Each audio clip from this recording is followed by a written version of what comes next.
నమస్తే. ప్రస్తుతం మనతో పాటు సీనియర్ జర్నలిస్ట్ దాము బాలాజీ ఉన్నారు. ఆయనతో మాట్లాడదాం. నమస్తే సార్. నమస్తే.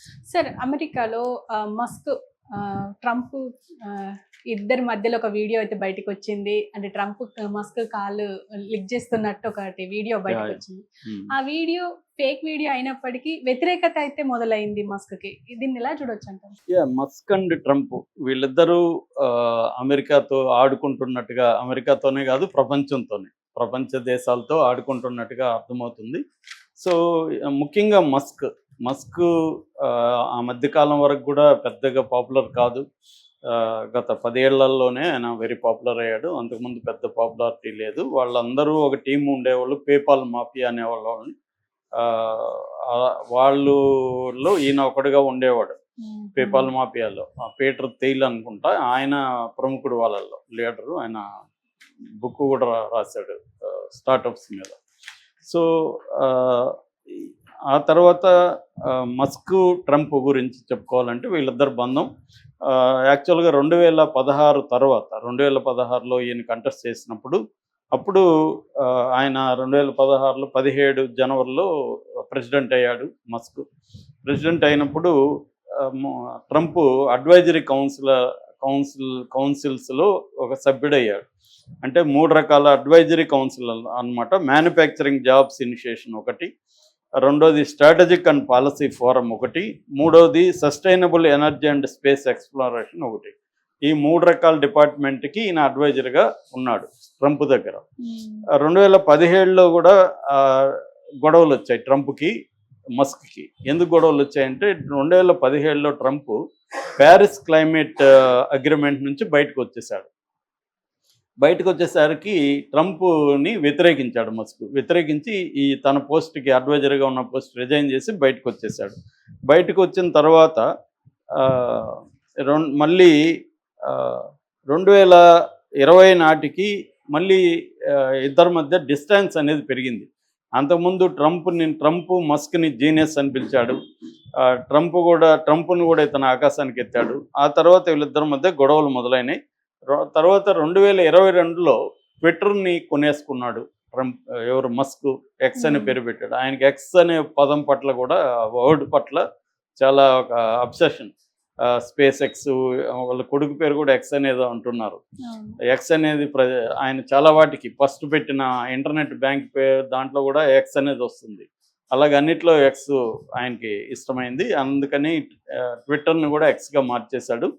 ఆ ట్విట్టర్లో ఆయన ట్రంప్కి వ్యతిరేకంగా పోస్టులు పెట్టాడు. Too old to be president again అని, తర్వాత sail into the sunset అని, అంటే నువ్వు ఇంకా నీ ప్రయాణాన్ని చాలించి నీ అంతం వైపు పయనించు అన్నట్టుగా పెట్టాడు పోస్టులు. దానికి నిరసనగా ఇతను కూడా Trump is a bullshit artist అన్నాడు మస్క్ని. అలాగే వాళ్ళిద్దరి మధ్య గొడవలు 2022-23 నాటికి పీక్కి వెళ్ళాయి. మళ్ళీ 2024లో ఏం జరిగిందో తెలియదు కానీ మళ్ళీ ఒకటైపోయారు. క్యాంపెయిన్కి అతిపెద్ద స్పాన్సరర్ ఈయనే. $277 మిలియన్ ట్రంప్ క్యాంపెయిన్కి మస్క్ ఇచ్చాడు.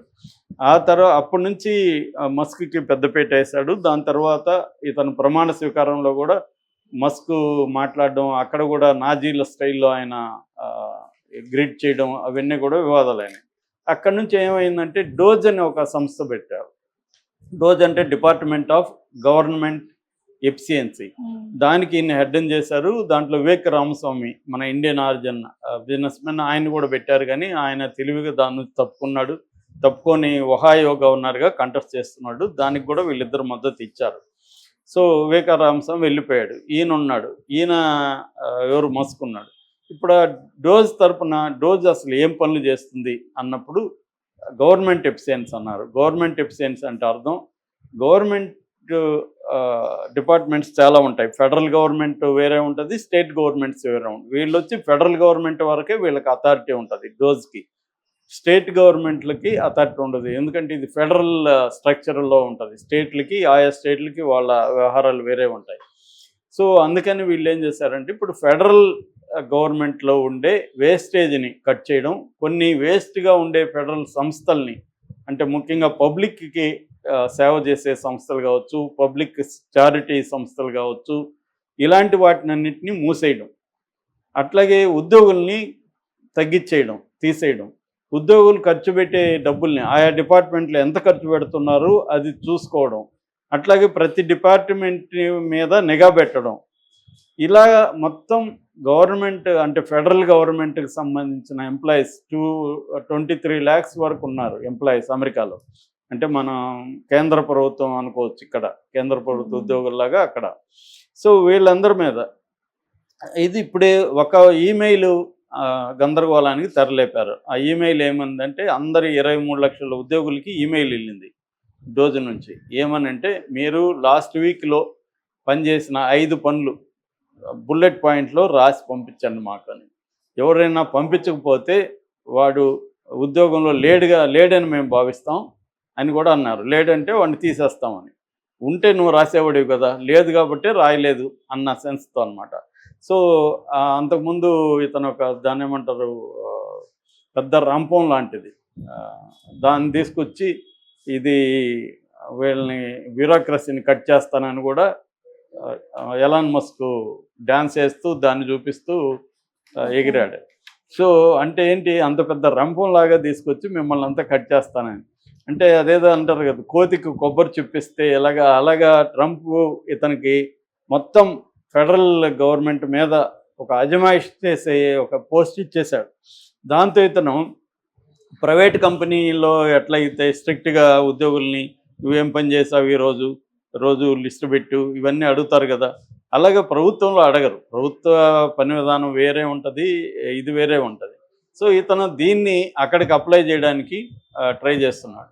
అట్లాగే అతని గోల్ ఏంటంటే $1 trillion $1 trillion మనీని సేవ్ చేయడం గవర్నమెంట్ నుంచి.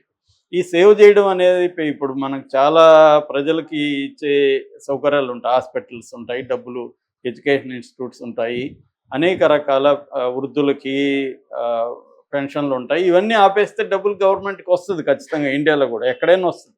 కానీ ఇది హ్యూమన్ రిసోర్స్ మీద పెట్టే ఖర్చు. రెండోది మనం వృద్ధులకు లేకపోతే చిన్నపిల్లలకు జబ్బులు ఉన్న వాళ్ళని చూసుకోవడం కూడా సమాజం బాధ్యత.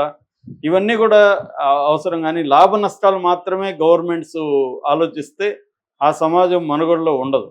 కానీ ఇతను ఏం చేస్తున్నాడు, ఓన్లీ లాభం నష్టం, ఇది నష్టమా దీన్ని పీకేద్దాం అన్న దీంట్లోకి వెళ్ళిపోయారు. ఇతనేమో కంప్లీట్గా పవర్స్ ఇచ్చారు. ఇంకా అగ్రెసివ్గా చేయని ట్వీట్ చేశాడు ఎవరు, ట్రంప్. సో దాంతో తీవ్రమైన వ్యతిరేకత అమెరికాలో మస్క్ మీద, ట్రంప్ మీద కూడా, ట్రంప్కి మద్దతు కూడా బాగా పడిపోతుంది. ముఖ్యంగా మస్క్ మీద చాలా తీవ్ర వ్యతిరేకత వచ్చింది. ఈ వ్యతిరేకత ముందు డోజులోనే వచ్చింది. ఈ సంస్థలోనే 21 మంది రిజైన్ చేశారు. మేము కాన్స్టిట్యూషన్ని కాపాడుతామని, కాన్స్టిట్యూషన్కి బద్దులై ఉంటామని, ప్రజలకు బద్దులై ఉంటామని మేము ఓత్ తీసుకున్నాము. కానీ ఇప్పుడు జరిగేది అవి జరగట్లేదు అని చెప్పి 21 మంది రిజైన్ చేశారు. ఇప్పుడు డెమోక్రాట్స్ రంగంలో దిగి 21 మందికి మేము ఉద్యోగాలు ఇస్తామని already New York Kethi governor, democratic party governor Kethi already offer ఇచ్చింది. ట్రంప్ మస్క్ ఎక్కడెక్కడ ఉద్యోగాలు తీసేస్తారో మీకు వాళ్ళందరికీ మేము స్టేట్లో ఇస్తాం అని వాళ్ళు, అంటే పొలిటికల్ టర్న్ కూడా ఇది తీసుకునింది.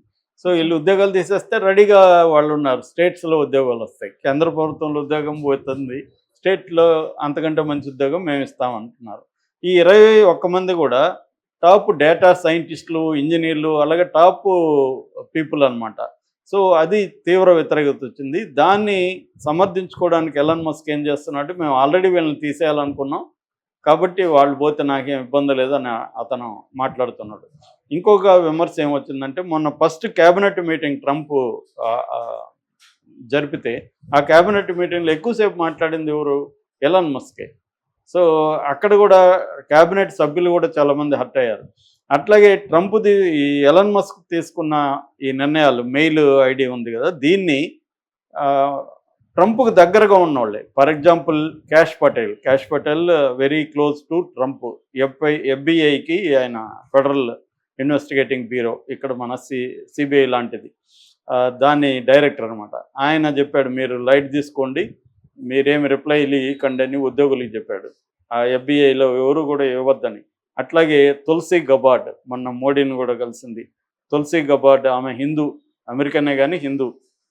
సో ఆమె head of the director of the national intelligence, ఆమె కూడా చెప్పింది మీరు రిప్లైలు ఇవ్వకండి. అలాగా దాదాపు ఒక 10 సంస్థలు, డిఓజే అంటారు, department of justice, security wing, వీళ్ళందరూ కూడా మీరెవరు రిప్లైలు ఇవ్వకండి, ఏం చేస్తారో చూసుకుందాం అని మూకుమ్మడిగా, అంటే ట్రంప్ సపోర్టర్స్ కూడా మస్క్ తీసుకుంటున్న ఇలాంటి పిచ్చి నిర్ణయాన్ని తీవ్రంగా వ్యతిరేకిస్తున్నారు.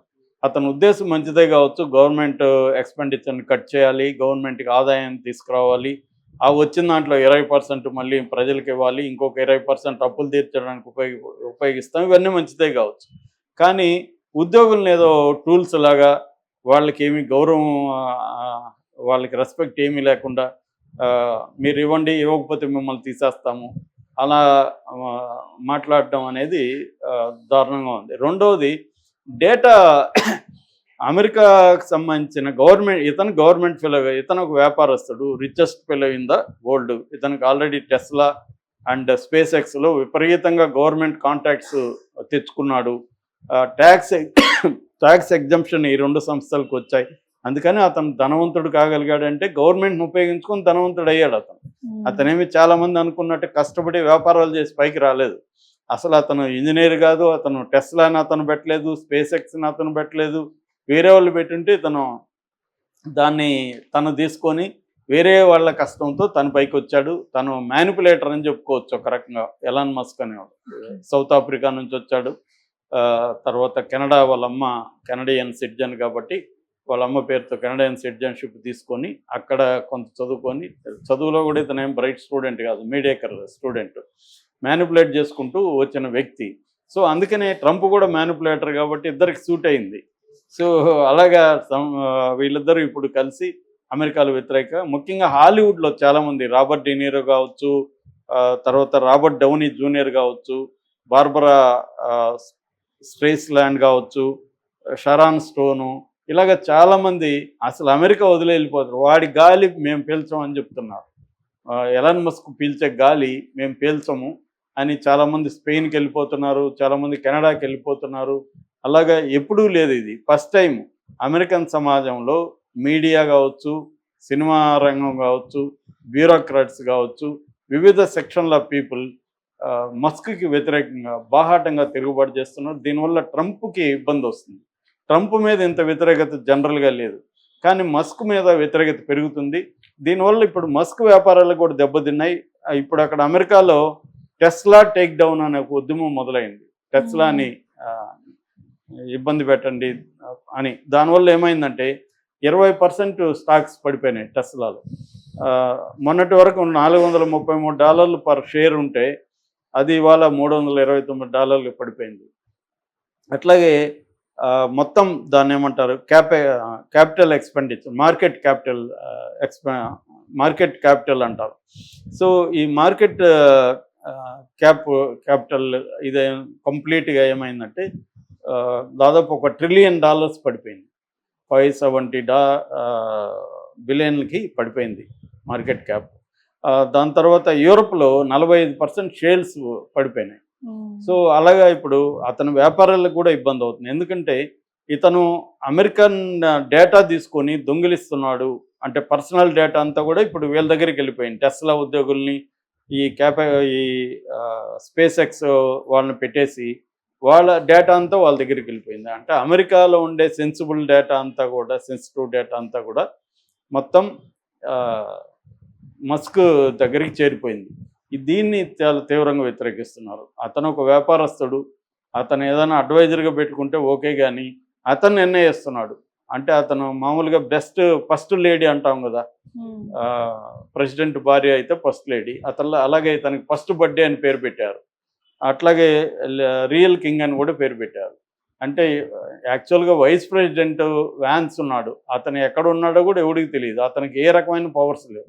మొత్తం అసలు మొన్న ఒక సమావేశంలో కూడా ప్రెస్ మీట్లో ట్రంప్ ట్రంప్ కూర్చొని ఉంటే మస్కే మాట్లాడుతున్నాడు మొత్తం.